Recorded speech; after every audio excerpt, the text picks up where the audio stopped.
of years ago now. We can come back to that if we have time. That's not really the agenda. I'm from Sweden.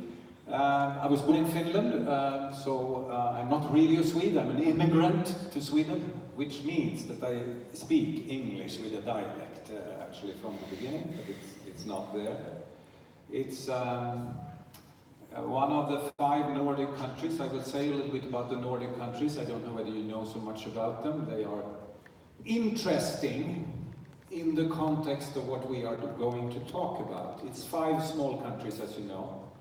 Together, 26 million people. That's nothing as compared to Ukraine. I mean, you guys are 40 now, right? 40? And we are 26 in 5 small countries. However, what most people don't know is that these 5 small countries together are actually the 9th largest economy in the world. It's only India, China, Japan, the superpowers that are bigger than those 5 small countries. So if you take Norway, Sweden, and Finland, these 3 small countries have a bigger economy than Russia, the whole of Russia. These tiny little small countries. So we are in economic and business terms really heavy weighters, actually. And you can of course ask why, and I will come back to that in a moment's time, why we have been successful, if there is something we can learn from it. But let me just say 2 words that I will come back to later. One is modernity. These countries are modern. Does not mean good. It does not mean bad, just modern. And modern means that you try things and experiment in different areas. And you're a little bit ahead of the pack with social experiments, technological experiments, and some of them are successful and can be exported to the rest of the world. We will talk about that later. The second one is, of course, a small word, trust. It's a case of high trust societies, which is extremely important for understanding and analyzing economic success. Now, this we're going to do, which is, at least in my world, one of my favorite things. We're a small group of people, which means that we can have a seminar, almost Harvard style, the way you do at Harvard, where you have a group of people like this. It's usually 80, 90 people, and you can also interact with each other during the afternoon, which we will do. We will, so to say, build this a little bit together. But we can start with a question that I used to discuss with my students. It's an observation. Why do companies exist? Why do we have a thing like companies? Is it to earn money? And most of my students, when they arrive, go like, yes, it's because we're going to earn some money. And I beg to differ, as you say in English. I don't think that is the reason for why we have companies. And I would say we know that that is not the case. Companies are here as a device, let's call it a device, a little mechanism for solving problems. You solve a specific problem. IKEA solves a specific problem. Any company solves a specific problem. If you successfully solve the problem, you are rewarded for solving the problem. And that's the profitability. So it does not start usually with the idea of earning money. Facebook was not started because of the ambition to earn money. Facebook was started because he, Mark Zuckerberg, had seen a cool girl. And that cool girl, he wanted the name of the cool girl, but the Harvard catalog was not out with pictures yet, because every year they publish, the new students with pictures and addresses and everything. And he said, we must be able to solve this in a better way. You don't need to have a publication when you have the web. So he created a local problem-solving machine. A Facebook, a book full of faces, and now that Facebook is a little bit bigger than just solving his little problem. But in a way, it started as solving a problem. And this keeps repeating itself when you start to analyze the history of successful firms, that they really start with a very specific problem.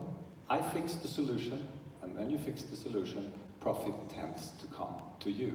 And this is, for me, very, very fundamental when you look at business firms. Now, a little bit later today, we're going to talk about a new era of economy with some rather surprising observations. But I will give you one, because I mentioned Facebook, and I guess most of you are on Facebook. But there are other social platforms, as you know. Facebook is just one, it is the biggest one.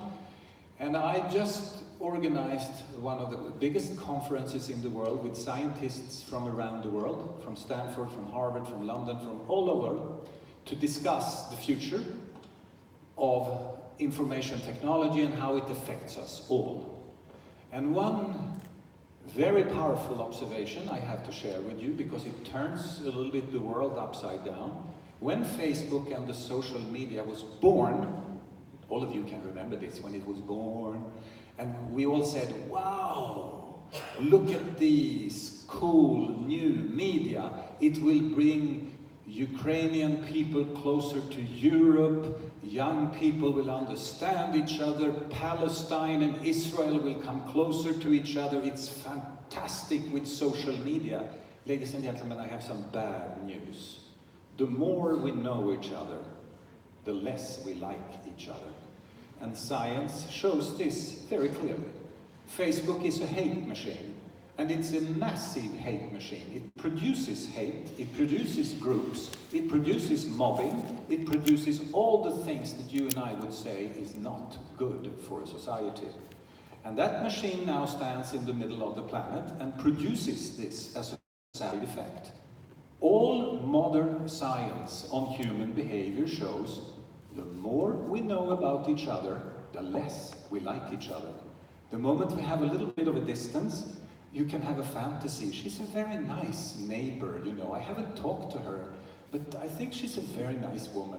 But if you live very close to that woman or man, all of a sudden you change. All of you that live in condominiums or in houses close to each other know exactly what I mean. And this is a problem that will have a lot of impact on politics, on business, and on the problems, ladies and gentlemen, that we will have to solve in the years to come now, because we are changing so much of the fundamental interaction on this planet.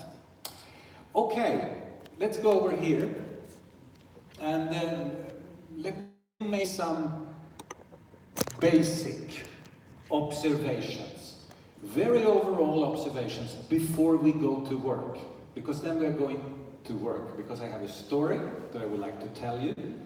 It's a complex but understandable story. But before we do that, let me just establish some basic observations. Number one, I am not a futurologist. I cannot say anything about the future, for the simple reason that you cannot do research on the future, because the future do not exist, which means that you cannot do research on the future, because it does not exist. It's self-evident, as you say in English. However, what you can do, of course, is that you can look a little bit at where we come from, the history. You can try to do a proper, sophisticated description of here and now, today.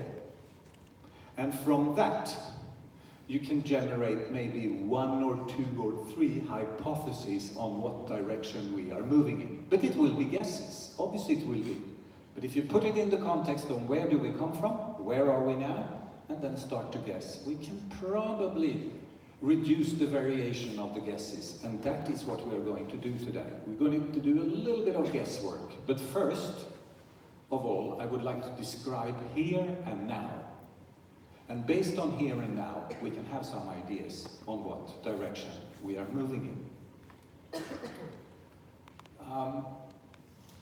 And I should also warn you that whenever you start to talk about something that might happen 2 or 3 or 4 years into the future, or longer, it will be almost per definition ridiculous.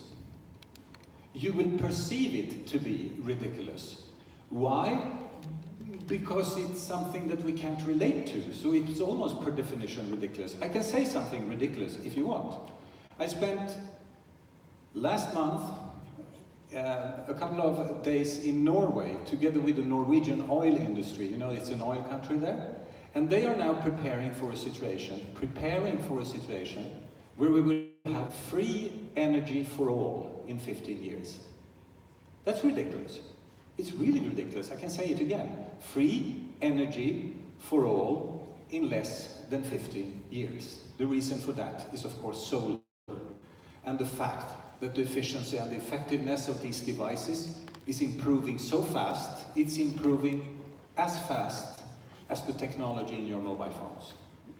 Which means lower prices in a continuous flow, increased performance in a continuous flow. You double every second year, and if you double and double and double, in 10 years you can reach quite far.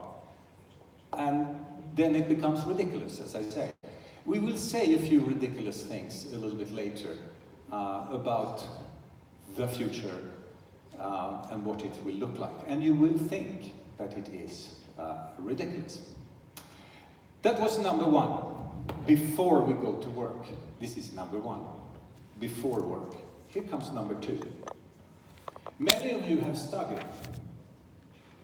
Maybe you have studied, I don't know, economics or business or the social sciences or psychology or something. You have studied something that is in English called complex. It's complex in the sense that, oh, there are so many things and everything is dependent on everything else, and it's difficult to say if the interest affects the demand that affects the banking system, but the dollar affects it all, and then the oil price affects the dollar. That's life in a society. That everything is complex and intertwined. I have some good news for you.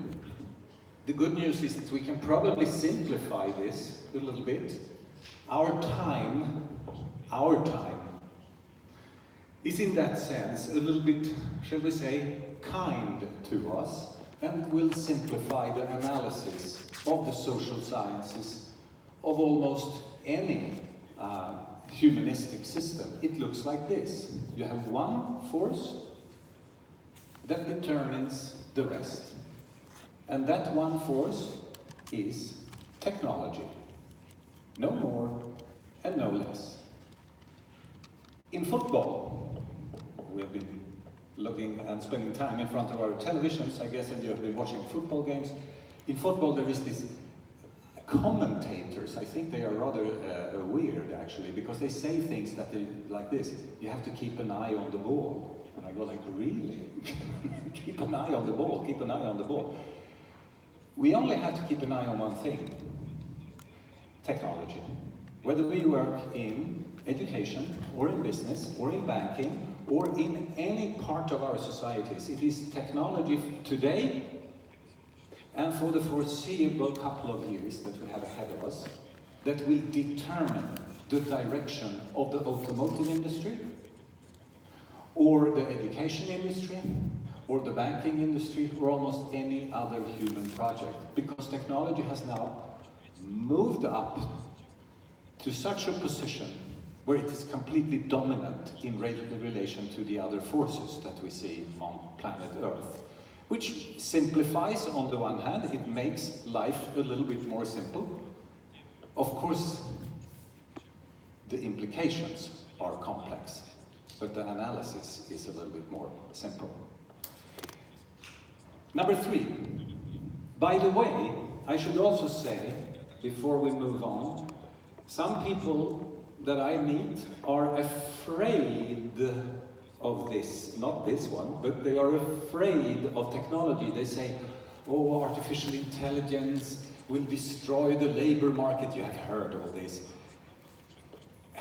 Okay, what is technology? Well, technology, may I borrow your phone? This one. What is this technology? Well, some people would say yes, it's a Samsung. But this is not technology. You can say it in a different way. I will say it in a different way. This is human knowledge in a small package. That's what it is. Technology is just human knowledge that is frozen and in a small package. And it has a best before date of about 28 months, maybe 30, then it's over. It's over. It doesn't matter if you buy a Louis Vuitton outfit for it and you clean it every day. The best before date is about 26 months. You know that. And then you cannot download new software because it doesn't work and the apps are too sophisticated. Any piece of technology, ladies and gentlemen, is just human knowledge that is frozen and in the form of a physical device. That's number one. From that follows number two. More knowledge is better than less knowledge. I guess most of you would agree on that. More knowledge is better than less knowledge, which means a more sophisticated Samsung is better than a less sophisticated Samsung. Don't be afraid of knowledge. I don't think we should be afraid of knowledge because technology is just knowledge. And keep that in mind when we talk today, that whenever I say knowledge, I also mean technology. And when I say technology, I mean knowledge. It's one and the same thing. And even, ladies and gentlemen, even if this is the case, I show you. 10, 300. My colleagues at MIT, Massachusetts Institute of Technology, has tried to estimate how different is our time from when we industrialized this planet. You know, industrialization, we built factories and all this 120 years ago. It was big drama, you know, with train and automobile and trucks and telephone, and it was a very innovative time in human history. It's about 10 times faster this time. About 10 times faster, the technological development. And I think that makes sense if you feel it a little bit for a moment, just in your mind. Okay, that's number one. Here comes number two. The technologies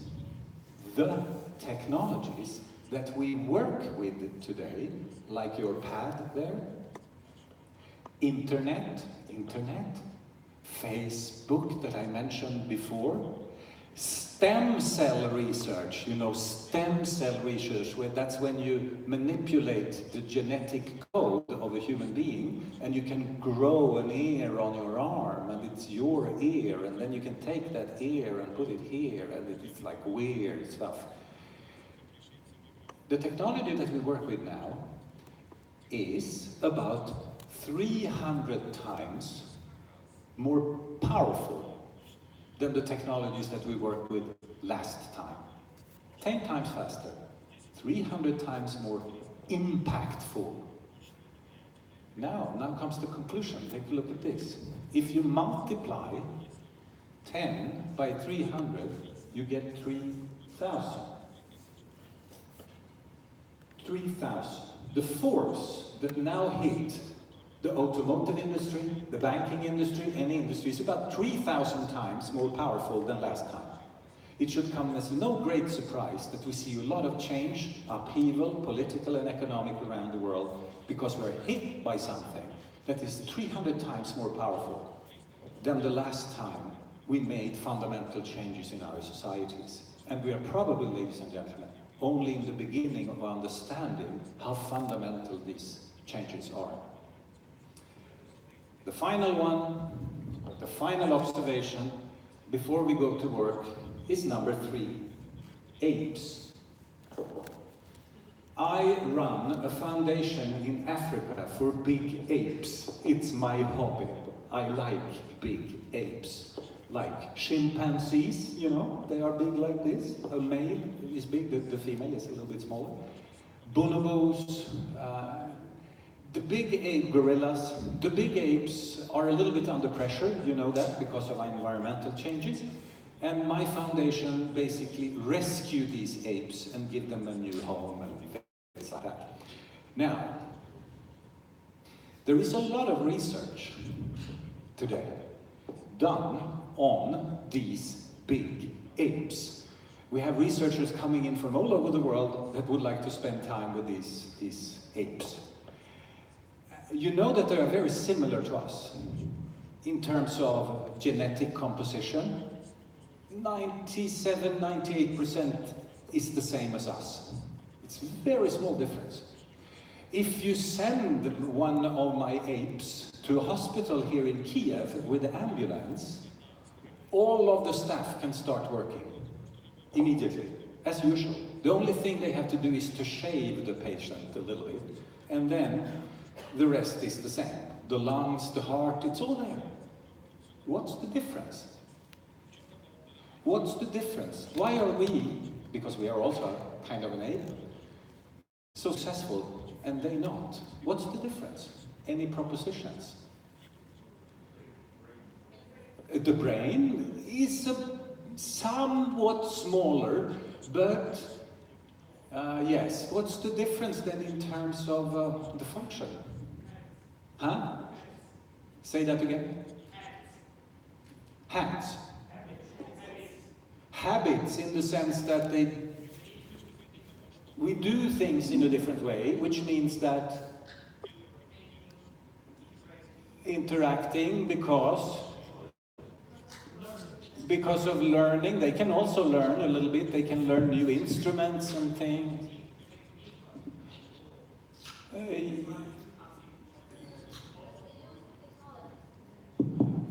They also have a little bit of technology. They can take something and go like bang, bang. Language, but if you have language, we have language. They also have language. They can go like ah, ah, ah, ah. There is a big bird coming there. They can do that and warn each other. They talk to each other. But they don't verbalize. They go like, but what's the difference? All the things you say are right. But in order to interact, in order to intelligence, but in order to have intelligence, you need to have, we have something that we don't believe they have. You know this. When I say it, you go like, okay. Huh? We have fantasy. We, ladies and gentlemen, we can fantasize and think of things that do not exist at all. Just fantasies. I give you an example. Listen, there is a man that lives up there. He's bearded. No one has met him. He has designed the whole world. The whole shebang. And when you're dead, you will meet him that no one has met, and he will take care of everything after death. Total fantasy, of course, in the head of some people. That's called a fantasy. Okay? A fantasy. Go with that. Number 2, you know what we can do then? We can share this fantasy with another person. And you go like, a bearded man? Really? After death? Yes, yes. After death, we will meet him. Oh, that's very good. And then you share it and share it. We can share the fantasy. More people start to believe in the fantasy. Do you know what happens then? Then we can collaborate in larger groups of 200, 300, 500, 6,000, 330,000 at Siemens, 210,000 at IKEA can collaborate together because they share a belief in the same fantasy. Companies, ladies and gentlemen, do not exist. It's just a fantasy. Companies has no weight. How much weight a company has no weight? It's just a fantasy. And as long as you believe in it, it's there. The moment you don't believe in it, it's not there. We can collaborate in larger groups. So we can create countries, armies, companies, cities, regions, and it's just a fantasy. United Nations is a fantasy. United Nations is a fantasy. Think big. Yes, very big. And you'll be like, yes, United Nations is there, as long as you believe in it. Then it's not there. That's the difference between them and us. Now, here comes the thing. The thing is the following. You and me grew up in a world and were trained to believe in some things. Stories, fantasies. That makes sense, we all do. Family, city, country, United Nations, we were trained to believe in all that. What will happen now is that we are hit by a force that are 3,000 times more powerful than when we industrialized our countries. Many of the stories that you and I were trained to believe in will fall to pieces, disappear, cease to be, is no more. And instead, other stories will now be born that you and I will feel are a little bit alien in the beginning, a little bit strange. You will not, in some cases, like them, but they will anyway rule much of our life on a daily basis. Keep these apes here in the back of your head or your mind while I am talking this afternoon, because you will see that some stories that you and I were trained to believe in will start to fall to pieces. Now we go to work. Now we go to work. So we start with a little bit of looking back at where we come from, describe here and now today, and take it from there. This is the world of today. I use it as a starting point just to get the brain going. The world has a pin code, you can say. This is the pin code of the world, 1114. 1 billion people, the Americas. 1 billion people in the large Europe. The Union, Ukraine, Turkey, Moldova, Transnistria, and then add it up, 1 billion. 1 billion in Africa, and then 4 in Asia. That's the world. We have 7.2 billion people on this planet today, distributed accordingly. This is what it looks like today. 30 years from now, what will the pin code be, if you guess? For 30 years from now, what will the pin code be? And demography is one of the areas where we can make rather good predictions, because it has to do with birth rates and death rates. So what will the pin code be? The Americas, 30 years from now? 1. Still 1. Europe, 30 years from now? 2. 1. It's 1. Roughly 1. Africa, 30 years from now? 2. Closer to 2 than to 3. Closer to 2 than to 3. Asia? 6. 8. 7. 7. 6. 12. 6. 5. 30 years from now, the pin code will most probably be 1, 1, 2, 5. That's 9. 9.5, 9.2-ish billion people by 2050, 55. And do you know what will happen then? I tell you what will happen then. after 2050, everything will become Germany. No, not really. But Germany has low birth rates of 1.2 child per woman. 1.2 child per woman. You have 1.5, 1.6 in Ukraine. You need 2.2 child per woman to keep the population constant. Everything below 2.2 child per woman means decline. Decline, decline, decline, decline, and rapid decline. And you remember, Russia has been in decline for a number of years, you know. Japan in decline, Korea in decline, Italy in decline. Addis Ababa, Ethiopia, you didn't believe that. 1.7 child per woman in Addis Ababa, about the same as here. Decline, decline, decline, decline. Do you know what this means, ladies and gentlemen? If we are able to survive and manage this planet for 30 years, the pressure on this planet will start to decline in terms of population. But we have to survive the 30. We have to fix 25, 30 years, and then gradually the pressure will decline. In terms of population, use of resources, water, power, what have you. It's good and bad news in a strange mix, if you see what I mean. The planet.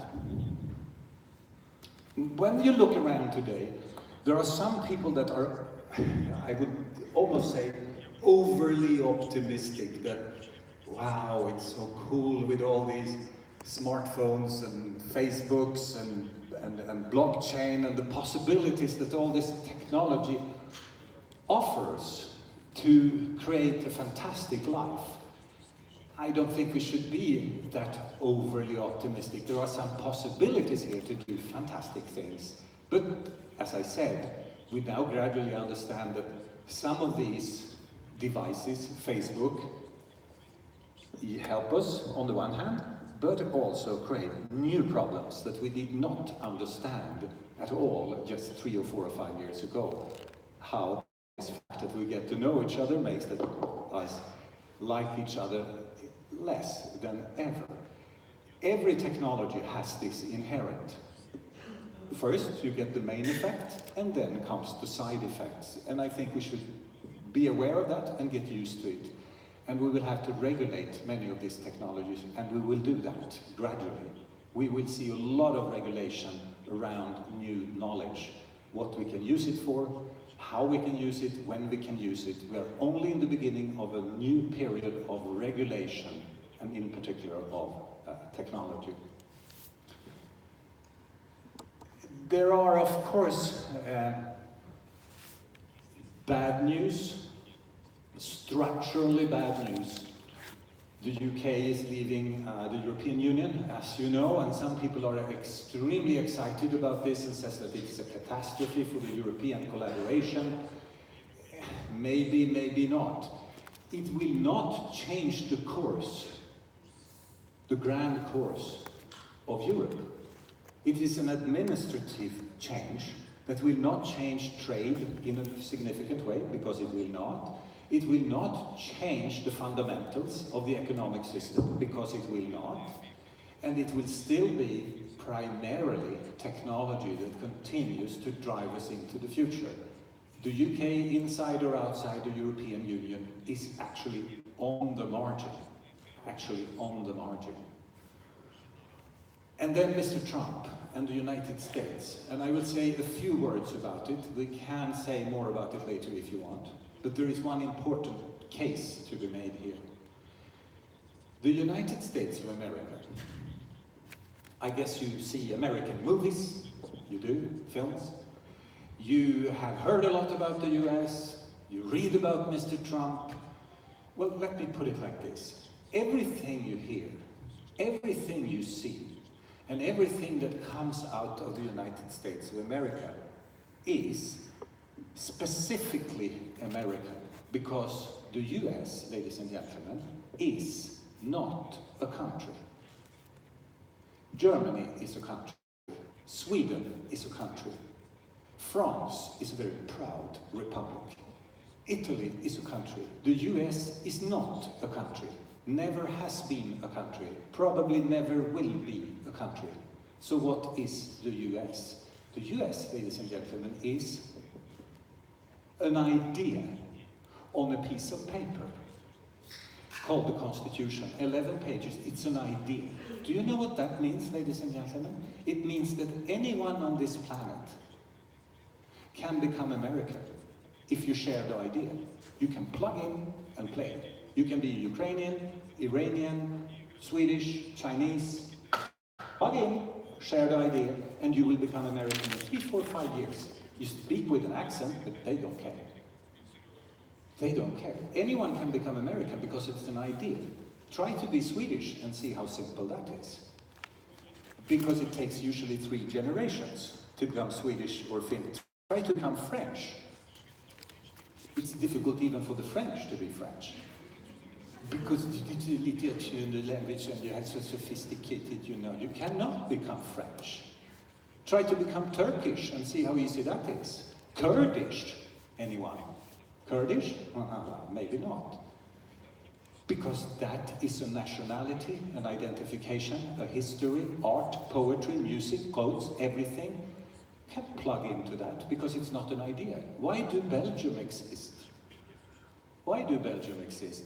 Because of historical reasons, it's a tradition. It's not an idea. You can't specify the idea of Belgium because there is none. This means almost anything developed in the American context cannot be applied outside the US because it requires that it's in this idea-specific environment that we are countries. And we live surrounded by a context of countries. So we shouldn't over-focus on what is going on there and draw some conclusions of it. I do seriously believe in the film Matrix. I don't know whether you have seen Matrix. Have you seen Matrix? Yes. I think we are coming very close now to something that at least reminds me of that film. Because we have set in motion some forces that are much bigger than any political institution, any power or any country or any company that will frame your life and my life too, all of us, Mr. Trump's too. It's a 3-dimensional matrix, 3 dimensions in the matrix. It's here now, and it will shape our life for 20, 25 years. That's my hypothesis. This is the place where we will live our lives. Have a look at the matrix, and then we can talk about the matrix once I have shown it to you, what it consists of. So 3 dimensions in the matrix. We start with the first one. We have now covered the globe with one system. All of us are capitalists now, except North Korea, but we can forget that today. There are about 200 countries on this planet, about 200, 196, 198, it varies a little bit, but let's say 200. All of them are now capitalists, except one, that is still resisting, doing their own thing. We have no competing system, and there will be no competing system next year or the year after that. This is quite powerful. Imagine, ladies and gentlemen, that we all on this planet spoke the same language, English, for example. We can communicate freely. You just make a phone call to Tokyo or Beijing and you can understand each other. This is the same. All of us share now the same system for how we do business, namely capitalism. It's like a language. That's what I'm saying. Capitalism is in that sense like a language. But like a language, when we practice capitalism, we practice it with a little bit of a dialect or an accent. So the German version of capitalism is a little bit different from what you do here. And if you go to France, It is, of course, a little bit different. It's capitalism, but not the same as in Ukraine. And the same in Finland, or Japan, or the US. The American version of capitalism is not the same as the European. It's still capitalism, but a little bit different in terms of nuances. So that's number one. Number two. What is capitalism? And here you get the 2-minute version of what it is, the system. And it's important for what we are going to talk about later. What is capitalism? And I guess many of you have children. I have 2 boys myself, and they used to ask strange questions like, what is money, and stuff like that. And it's kind of difficult to explain. So what is capitalism? I tell you what it is. It is a machine. Or a machinery, if you want. This machine, the capitalist machine, can only do one thing. Not 2, just 1. And I tell you what it can do. It can sort things into 2 piles, like this. I give you an example. Efficient car manufacturer, Toyota, there. Inefficient car manufacturer, Saab of Sweden, there. Now bankrupt, as you know. This machine can identify these 2 piles, but the remarkable thing, ladies and gentlemen, is that you can feed anything into the machine. Restaurants, the machine will sort efficient, inefficient.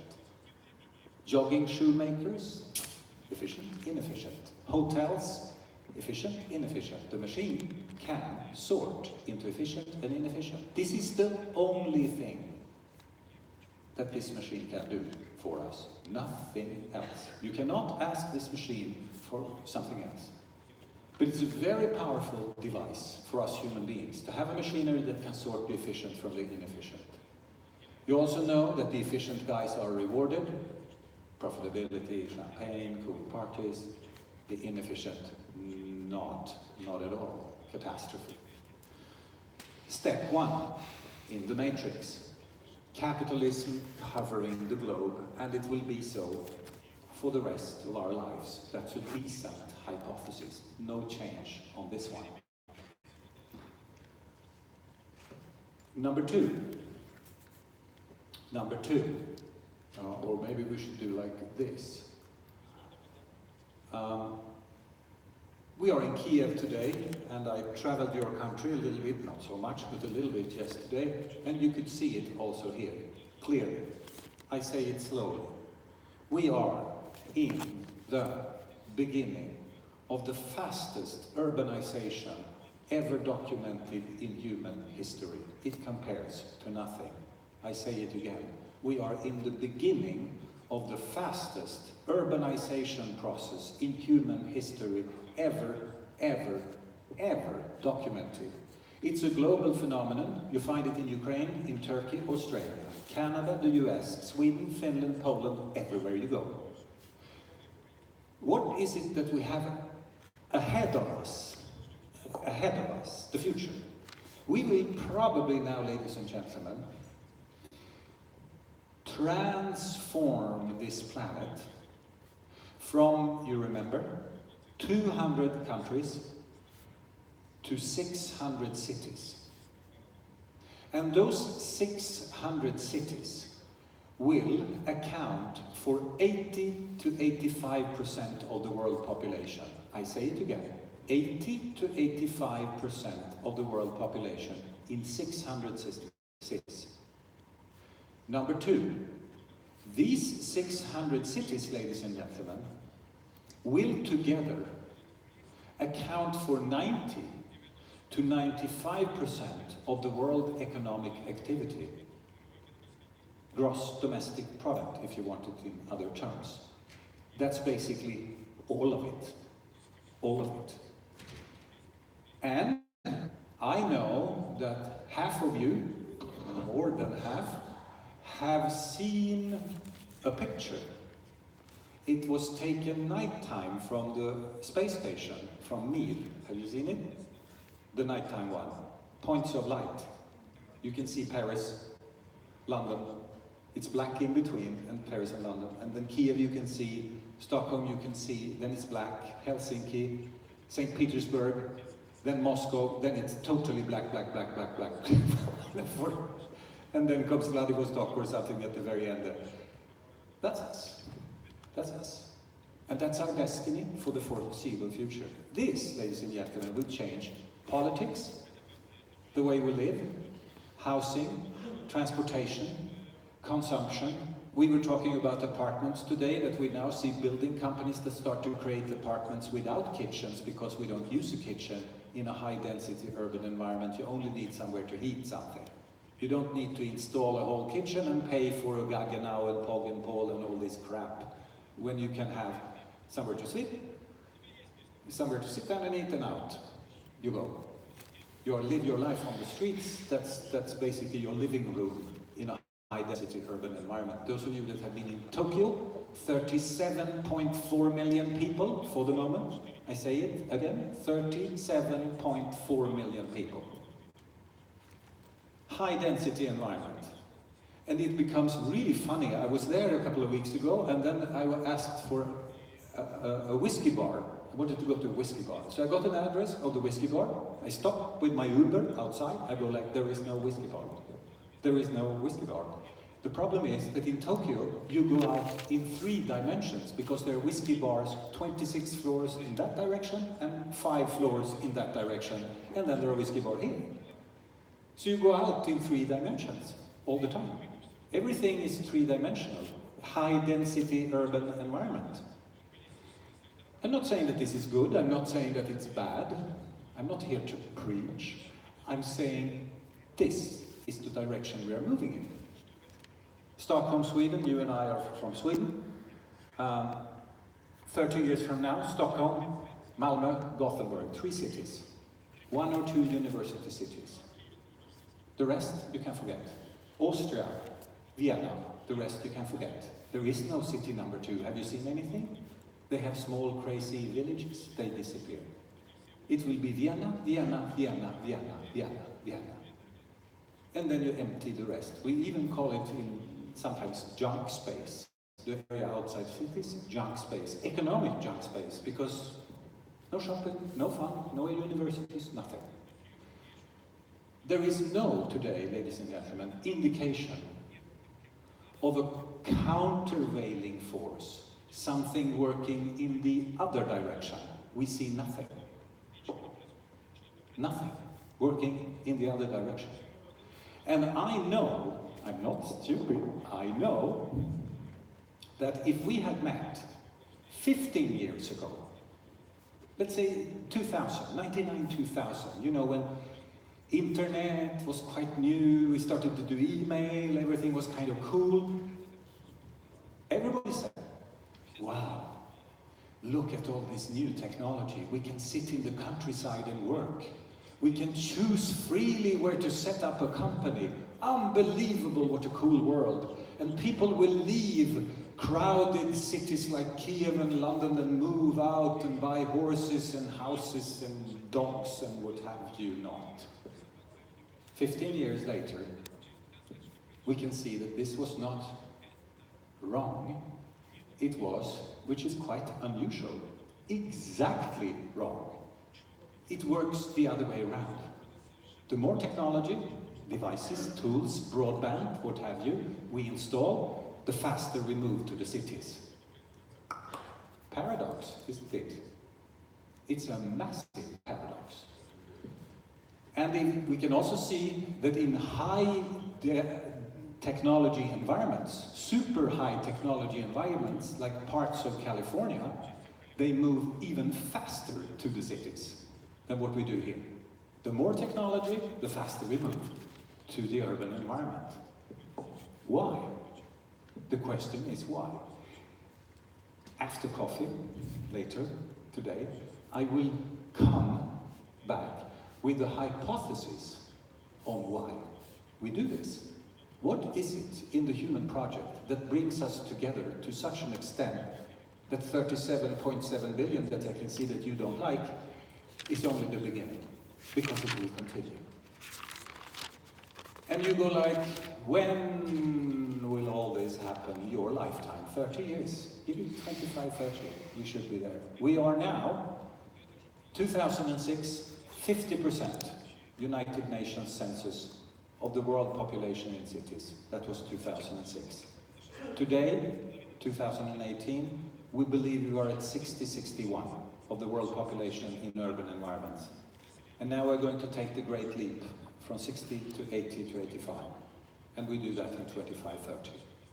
And we will see a completely different Europe that consists of cities rather than countries. It's not 28 countries, 2050.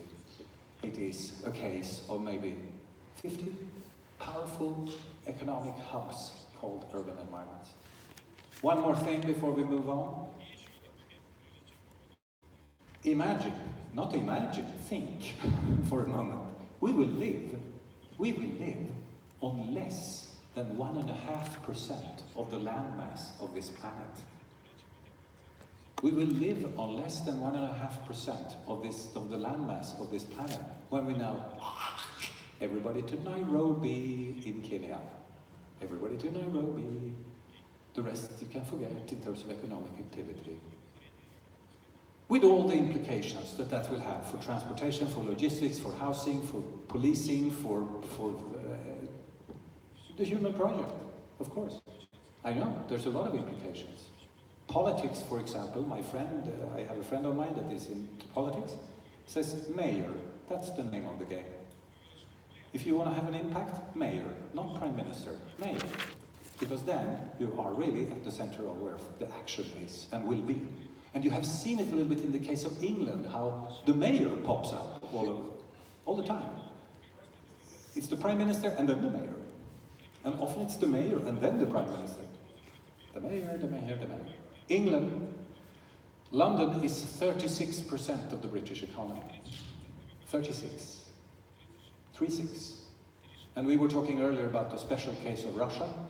St. Petersburg and Moscow is a little bit more than 60% of the Russian economy.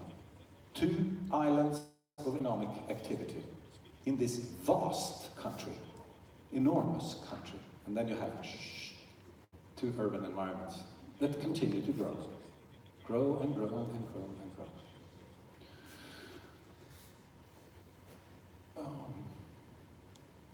Number 3. Number 1, we cover the globe with one system. Number 2, we urbanize, we go from 200 countries to 600 cities. And number 3 is something, we could call it digitization. It's now 50, almost 60 years old. It's an old phenomenon, the fact that you can translate things into zeros and ones. 1994, 95, we increased the speed a little bit because then they invented Netscape, you know, the first web browser that made internet a little bit user-friendly. Internet had existed before, but it was not very friendly. It was scientists, oddballs that used it primarily. But 95, people like you and me started to go like reading the newspapers and, you know, getting things. You know where we are today.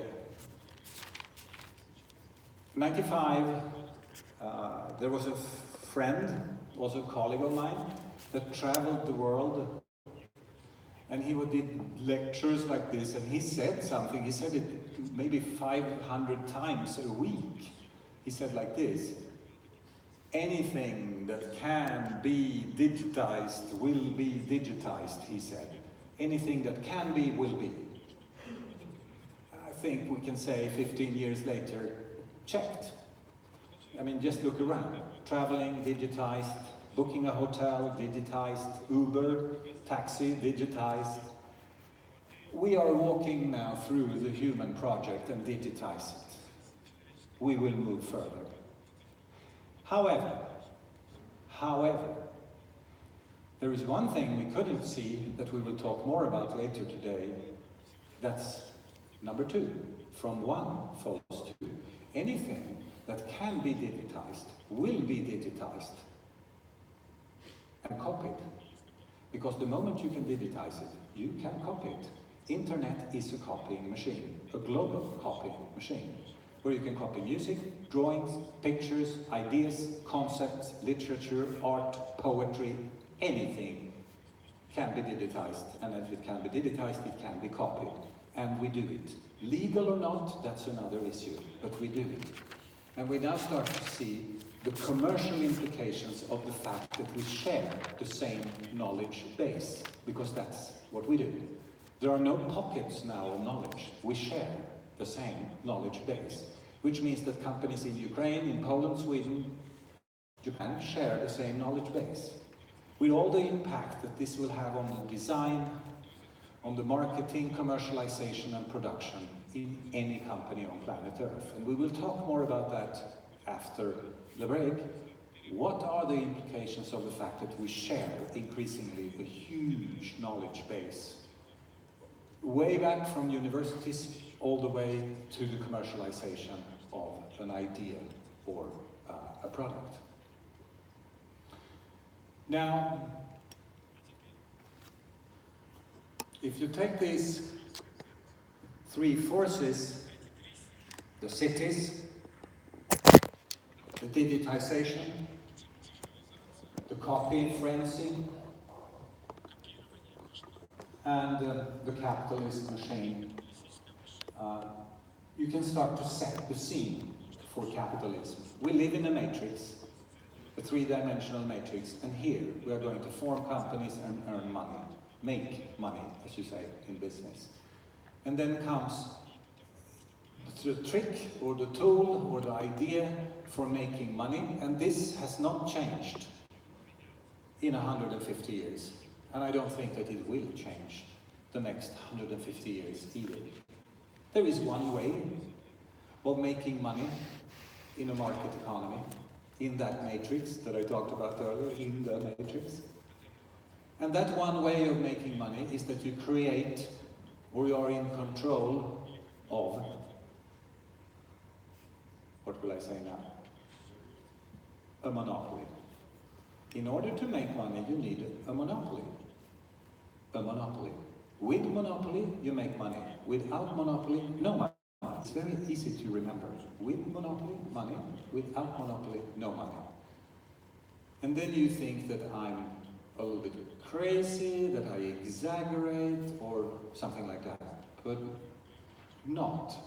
And I think you will agree with me if I give you some examples, practical ones. We can start with some small ones that we all share. I come from Sweden, as you know, or I live in Stockholm at least. Some successful companies, Scania is one of them, coming out of the Swedish context, but we also have IKEA. I hate IKEA. I hate IKEA. I really hate IKEA. I hate IKEA. Can you hear me? I hate IKEA. I will go to IKEA. You see, whether you like it or not, you go to IKEA, and they are open until 4 o'clock in Moscow or something, and people hate it to stand in the line, but you go to IKEA. Because IKEA has solved, do you remember what I said in the beginning? A problem in a very sophisticated way, and they have solved it so well that even if you hate it, you are there. We need 2 beds for the children, we go to IKEA. We need some things for the kids, okay, we go to IKEA. We go to IKEA, we go to IKEA. This has a name, and the formal name for this, the scientific name for this, is a temporary monopoly.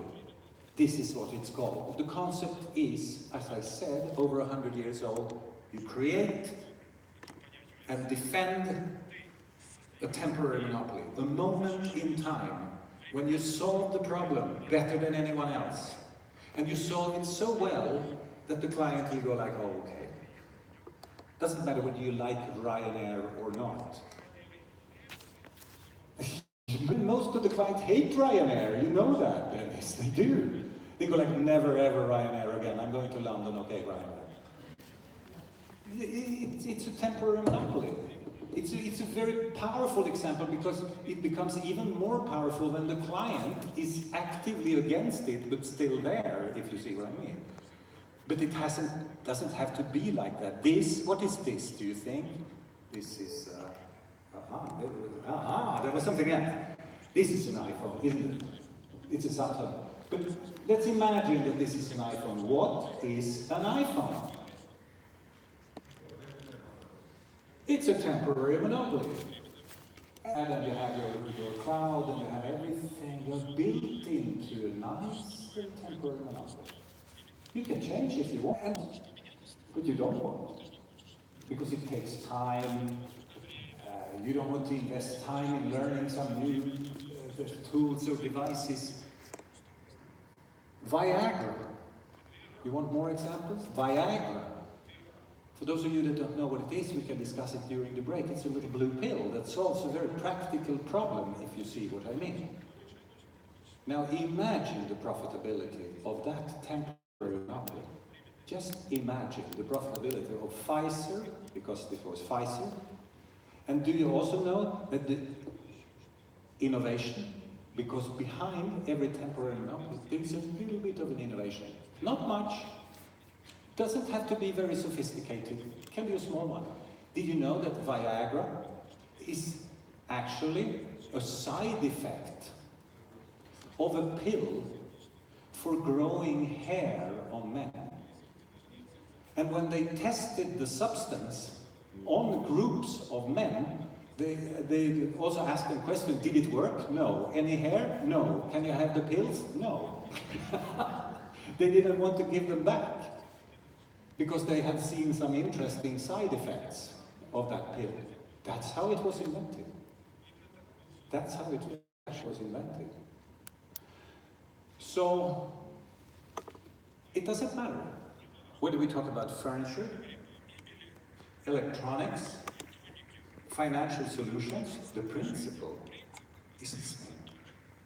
And the principle is the same in Tokyo and Kiev and Stockholm, to create and defend the temporary monopoly for as long as you can. And it will be temporary. Read my lips. There are no permanent monopolies. Why? Because of innovation. One day there's someone that comes out with a solution, and Ryanair is maybe not preferred solution, and it solves the problem in a smoother way, in a cooler way, and there we go. There we go. That matrix that I was talking about, the matrix, you know, of urbanization, is an example of a place where we believe that the half-life, as you say in Chernobyl, of temporary monopolies will be shorter. The half-life. They live a shorter and more brutal life, most temporary monopolies today. Why? Because we set knowledge free to such an extent that you cannot expect to be alone for a very long time. Just for your fantasy. I'm saying this so you get into how to use this tool in your fantasy. Lady Gaga is an artist, a female singer, as you know. But she's also a very good example of a temporary monopoly in the entertainment industry. There are many female singers. There are many female singers of her age.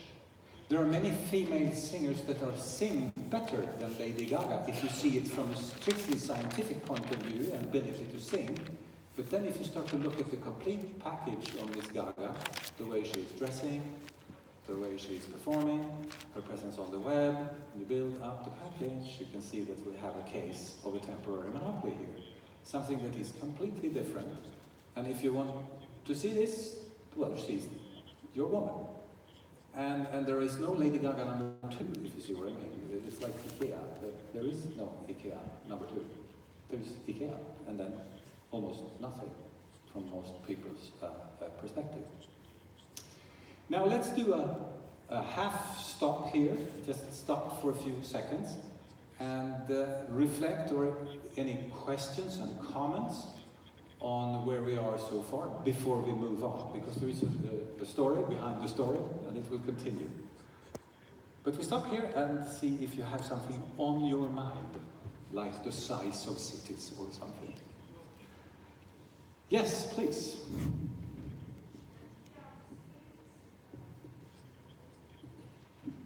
A microphone is good, yes. Hi, my name is Marina. Hello, Marina. Great speak, thank you. And in this hymn, it's just from my side, I think it's missing execution. So we have idea, temporary monopoly, innovation, and where is execution? What do you think about that? You mean that we have to do something? Sure. Yes, of course. You have to have an idea, but you also, in addition to doing something, you have to organize a commercial structure. Later today, I will divide this into what I call creation of an idea and exploitation of an idea. You need both, the creation and the exploitation. Either or is not enough, if you see what I mean. Even if you're good at exploitation, if your ideas, the creation is not good enough, then you become a company like, I can say this because I'm among friends and it's no secret, Siemens. Siemens is a huge German engineering company, as you know, and they are number 2 in everything they do. And they are extremely good at exploitation. They have offices all around the world. They have service all around the world. They are extremely well organized in what they do. You know that. And number 2 in every area, or less. 2 or 3. They are not number 1. Which means good at exploitation, execution if you want, or an organization and what have you, but not so good at building that. And that, so I would say this is absolutely necessary to get this right. Thank you. Great. Thank you. Thanks. Please. Hello, my name is Pavel. So I have a question about metrics, and you explain. So we see some forces in this matrix, but what about the war? The war? Yeah, because we see also a lot of instability in modern world. Middle East, Russia very aggressive, I would say. In Ukraine, 10 years ago, I never said that in Ukraine we will see war, but we now see. This is the question. Thank you very much. If you look at the numbers, now remember, I'm a professor of economics and business, not from a war academy in Oxford or something, but we follow and monitor the figures. And the figures goes like this. Never ever in human history has so few people been killed in something called war. Never ever in human history. The figure goes like this. It keeps falling and falling and falling. The casualties from war. So that's number 1. Then there is always a couple of people that says, but look at the criminality in our cities. Look at the ganglands. Look at this and that. Criminality is falling around the world. And in particular in cities. In particular in cities. Criminality and casualties from criminality is falling.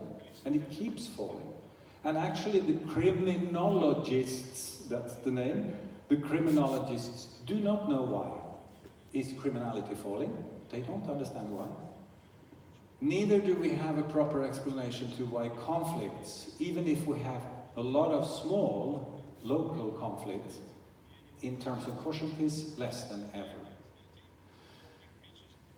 One possible explanation, I'm not saying that that is the case, but one possible explanation is that we are so intertwined now, dependent on each other, and that holds back, if you see what I mean, bigger conflicts. Because the price will be too high also for the aggressor. The aggressor do small things. But you don't go too far, because then it comes back on you. And it comes back on you with a vengeance. That's the best I can give you today. And that's sort of globalization, you could say. Globalization, in a way. Further comments? Yes. In English or in Ukrainian? Whatever. Yeah, we do. We do. Even Sweden, I just came back from. Oh, really? No, not speaking. I like this country. My name is Natalia. Thank you for the great speech. Look, I'm trying to combine all this together, okay? My question is like this. Taking into account the matrix, okay? Taking into account the tendency of urbanization. Saying that out of the countries we will have cities. Did you ever guess, or maybe you try to guess, how many companies or solutions will be there? Because when I'm trying to get all this together, I see that finally, whatever you hate IKEA, 100 years of IKEA, it will be 100 years forward for IKEA, for this specific solution. Meaning that if during these 30, 50 years, the biggest or maybe the most successful companies will find the solution even being temporary monopoly, at the end it will be kind of 600 companies. Aha, I mean, see. what is your idea? I mean, just trying to figure out what the trend of all this, how to combine this. I mean, what do you think? It's a great question. Thank you very much. If I understand the question right, what you are saying is that maybe some of these temporary monopolies will be so powerful or dominant that we are left with 600 cities and 700 companies. Yes.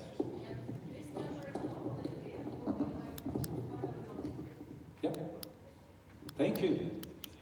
Great question. And let me say that you are in good company, because there were books written about this already in the 60s, 70s, saying that about 1,000 companies will dominate the planet and they will take over everything. IBM will take over General Motors. There were a couple of candidates at the time, and they will dominate the world and they will be powerhouses, my God. Okay, let me give you an answer that you maybe will remember forever. It goes like this. You know, all of you that are here, I know, that the life expectancy of human beings is going up. How long we live. Are you aware of that? Yes, you should go like yes, yes. So a girl born in Sweden now, for example, where I live, has a life expectancy, if she's born this week, let's say, a life expectancy of about 93 years. So on this is a statistical term. On average, these girls will be 93. Average. This means that some of these girls, 4, 5, 6% of these girls will be way over 100. 107, 11, 17, or whatever. That's what it means. So the life expectancy of human beings is going up. Here comes you. The life expectancy of companies is going down. Shorter and shorter and shorter. And the probability of surviving the first 5 years is falling. Child mortality among companies is going up. Child mortality among human beings is going down. They go in completely different directions. Life expectancy of companies is also falling. There is reason to believe that many of these companies that we perceive now, for the moment, to be invincible, could easily be gone 5 or 6 years from now. 5 or 6 years from now. IBM went almost bankrupt. General Motors, that we thought were so big, went bankrupt. They are gone. And then they have taken one more round because of the state that subsidized them. So it seems to be the other way around, actually. They are less dominant than ever. Less dominant than ever. 1 or 2 questions before we have a coffee and drinks and telephones and whatever you would like to have. Yes, yes, yes. Thank you. Mr. Kьелл? Eugene, good to have you. Yeah. I have a question about international environment in this city.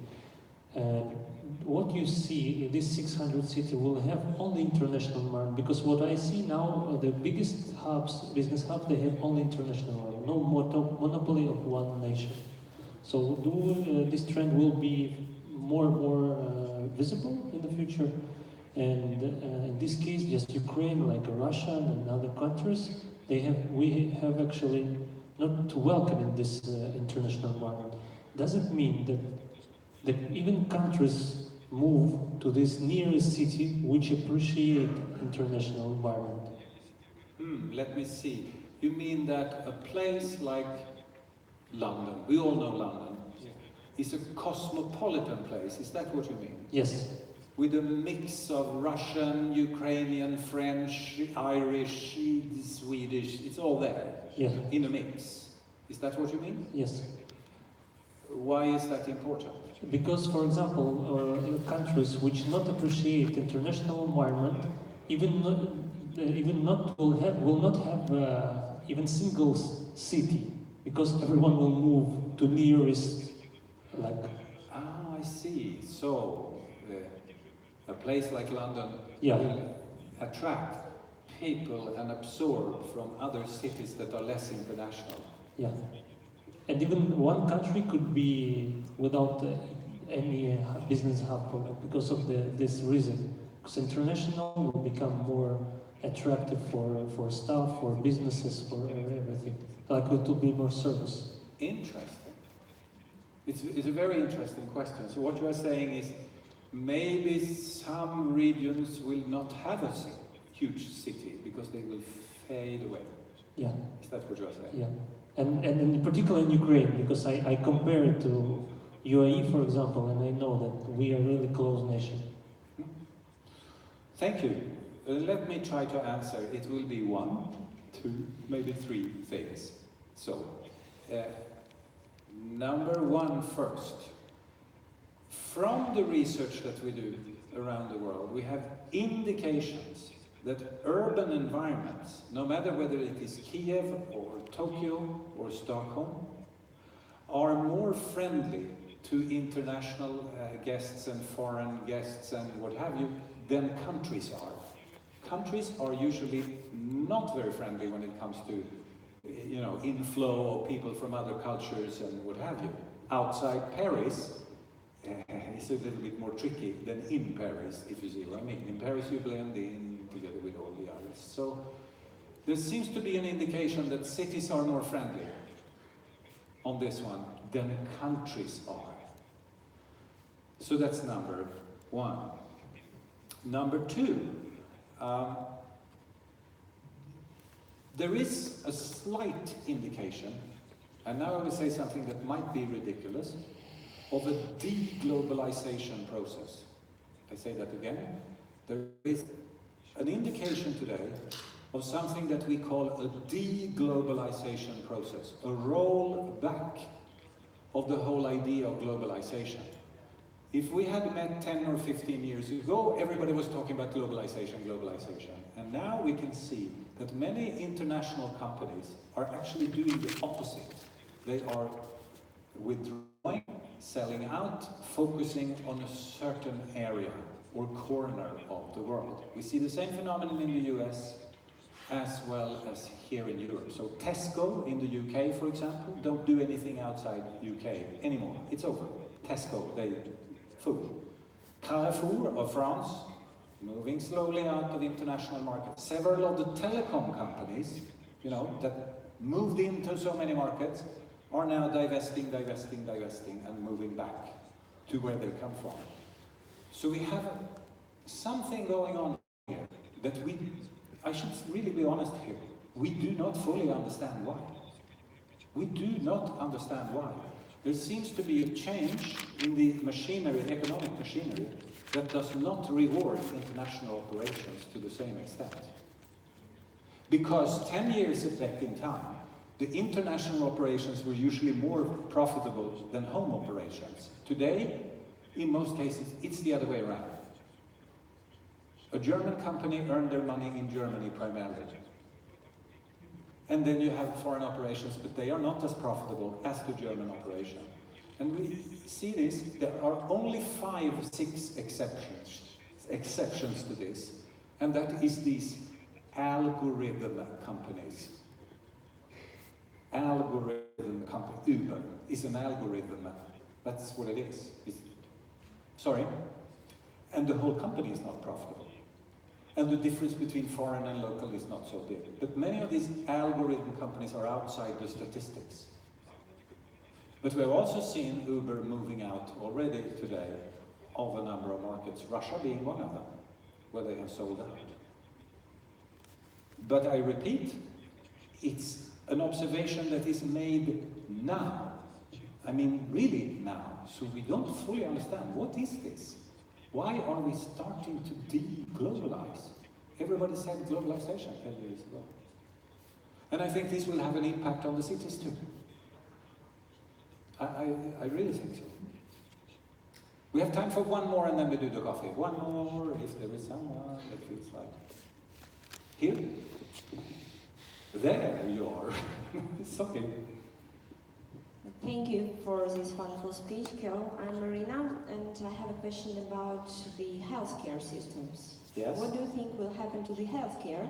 Because yes, I understand there is a technology everywhere, and the healthcare now is moving really fast. And we can have this nanorobots inside our bloodstream, yes, and we can cure the diseases. But the systems are really different. For example, in Europe and the USA, we have completely different protocols of treatment. So with time, when we will all move to the big cities, what will happen to the healthcare system? Because you still have to have a doctor inside to treat the patient, not the robot. I mean, it will be in 50 years, but not in 10 years' time. Thank you very much. Thank you. As I said earlier, generally speaking, any aspect of life will of course be affected by the fact that we move to such an extent to the cities. Of course, healthcare is one of them. One of the things that we see today is that in an urban environment we will try to keep the patient, if I may say so, the patient or the client, at home as long as possible. The idea of bringing people to clinics or hospital is an old idea and a very costly idea. It costs a lot of money. So the longer we can keep the patient or the client in his or her home and service the person there, the better. And in terms of costs, much more efficient. So what I foresee is a much more decentralized healthcare system than what we have today. And the most ultra-modern units that we build today try to use the principle of decentralization. And we had the opposite idea earlier. Bring people in, economies of scale, you remember, big units. And now we're pushing it out with the help of technology, because it is technology that enables us to do, you know that enables us to do that. And to monitor from a distance, to service from a distance, to feed in data from a distance. So I think we will see a much more decentralized urban healthcare system, built primarily on technology. Thank you. Thank you. Ladies and gentlemen, coffee, cigars, telephones, what have you. See you in a bit.